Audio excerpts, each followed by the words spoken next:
नमस्कार दोस्तों, आपकी सोच पर आप सभी का स्वागत है।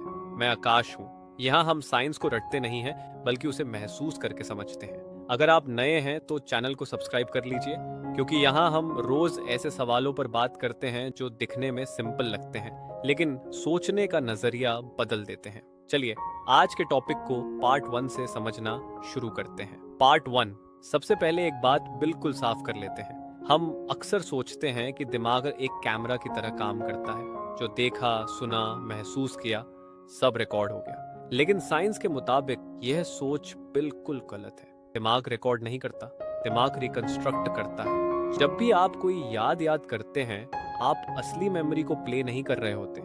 आप उस मेमोरी को हर बार दोबारा बना रहे होते हैं, और इसी रीबिल्डिंग प्रोसेस में दिमाग छोटी छोटी चेंजेस कर देता है। कभी इमोशन जुड़ जाता है, कभी कोई डिटेल छूट जाती है, कभी कोई ऐसी चीज जो कभी हुई ही नहीं याद का हिस्सा बन जाती है। और सबसे डेंजरस बात, आपको लगता है कि याद बिल्कुल सही है। पार्ट 2। अब एक और जरूरी बात समझिए। दिमाग का काम सच को बचाना नहीं होता, दिमाग का काम होता है मीनिंग बनाना, सर्वाइवल सुनिश्चित करना। अगर कहानी अधूरी हो तो दिमाग अनकंफर्टेबल हो जाता है। इसलिए जब मेमोरी में गैप होता है, दिमाग उसे खुद भर देता है। बिल्कुल वैसे ही जैसे अंधेरे में किसी चीज को देखकर हम अंदाजा लगा लेते हैं, याद भी अंधेरे में देखी जाती है, और दिमाग कहता है जो लॉजिकल लगता है उसे ही मान लेते हैं। यहीं से फॉल्स मेमोरी पैदा होती है। पार्ट 3। अब जरा अपने बचपन के बारे में सोचिए। आपको लगता है कि आपको अपना बचपन याद है, लेकिन साइकोलॉजी कहती है जो आपको याद है वह अक्सर सुनी हुई कहानी होती है, खुद का अनुभव नहीं। माता पिता बार बार बताते हैं, परिवार हंस हंस कर दोहराता है, तस्वीरें दिखाई जाती हैं, और धीरे धीरे दिमाग उस कहानी को अपनी याद बना लेता है। आपको लगता है कि आपने खुद देखा था, लेकिन असल में आप सिर्फ सुना होता है। और जब कोई याद इतनी बार दोहराई जाए तो वह बिल्कुल रियल लगने लगती है। अब एक पल रुक कर सोचिए, अगर आपकी कुछ यादें कभी हुई ही नहीं तो आप अपने आप पर कितना भरोसा कर सकते हैं। पार्ट 4। अब ये साइंस एक और अनकंफर्टेबल सच बताती है। हम सोचते हैं कि हम अपनी यादों के मालिक हैं, लेकिन हकीकत यह है कि यादें बहुत आसानी से इन्फ्लुएंस हो जाती हैं। सिर्फ एक सवाल, सिर्फ एक वाक्य, और याद का रंग बदल जाता है। सोचिए, अगर आपसे पूछा जाए क्या एक्सीडेंट के समय गाड़ी बहुत तेज थी, और किसी और से पूछा जाए क्या एक्सीडेंट के समय गाड़ी थोड़ी तेज थी, दोनों ने एक ही घटना देखी, लेकिन उनकी यादें दो अलग कहानियां बना देंगी। इसे साइकोलॉजी में सजेशन इफेक्ट कहा जाता है। दिमाग सवाल को सिर्फ सुनता नहीं, वह उसे मेमोरी के साथ मिला देता है, और जब याद दोबारा बनती है तो सजेशन भी उसका हिस्सा बन जाती है। याद बदल जाती है, पूरे कॉन्फिडेंस के साथ। पार्ट 5। अब थोड़ा और बड़ा सोचिए।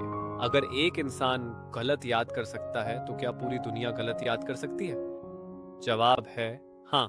इसे कहते हैं मंडेला इफेक्ट, जहां बहुत सारे लोग एक ही चीज को एक ही तरीके से गलत याद करते हैं। लोगों को पूरा यकीन होता है कि उनकी याद बिल्कुल सही है, लेकिन रिकॉर्ड्स कुछ और बताते हैं।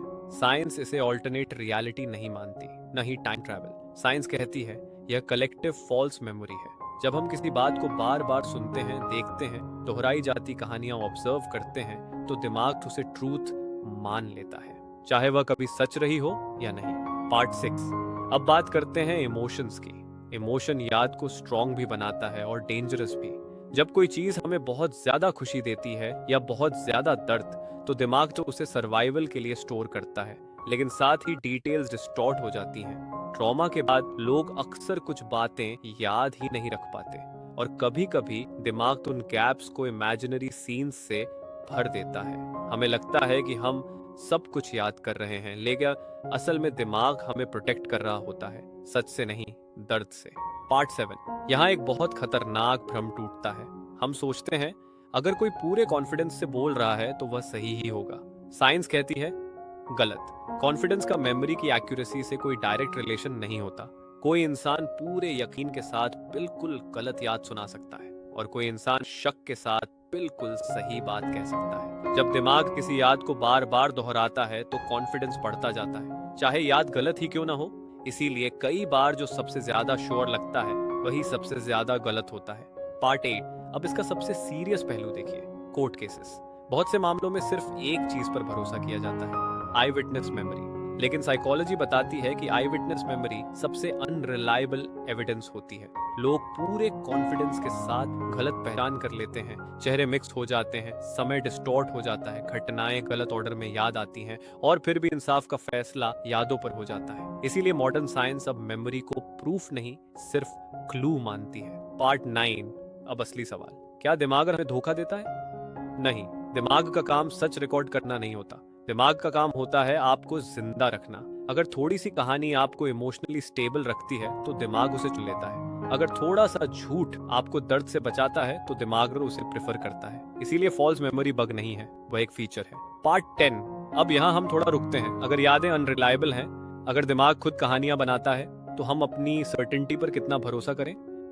शायद जवाब है थोड़ा कम। शायद हमें ज्यादा सुनना चाहिए, ज्यादा सवाल पूछने चाहिए और कम जज करना चाहिए, क्योंकि जो हम कहते हैं मुझे याद है, वह भी पूरी कहानी नहीं होती। अगली बार जब आप कहें मुझे बिल्कुल याद है, तो एक सेकंड रुककर सोचिए, शायद वह याद नहीं बल्कि एक कहानी हो जो दिमाग ने आपको समझाने के लिए बनाई हो। और शायद साइंस का असली काम भी यही है, हमें गलत साबित करना नहीं बल्कि हमें ज्यादा अवेयरनेस देना। अगर आपको ऐसी अनोखी सोच पसंद आती है तो वीडियो को लाइक करें, शेयर करें और चैनल को सब्सक्राइब करना न भूलें। मैं आकाश हूँ, आपसे मिलूंगा अगले वीडियो में। तब तक सोचते रहिए अनोखी सोच के साथ।